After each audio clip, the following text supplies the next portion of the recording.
Ahi Tuna salad.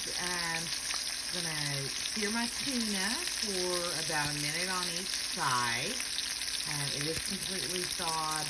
I did it in some olive oil with oregano, kosher salt, garlic salt, and or garlic powder, excuse me, and onion powder. So makes it just perfect. Doesn't take very long. Cast iron skillet is the way to go. But you want to put it in for about a minute, minute and a half.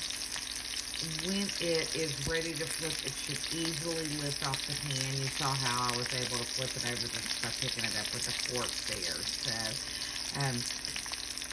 fresh tuna, or, it's actually not even fresh, mine's frozen, but tuna steaks are one of the quickest, easiest things to cook, and they're so good, and they're so healthy.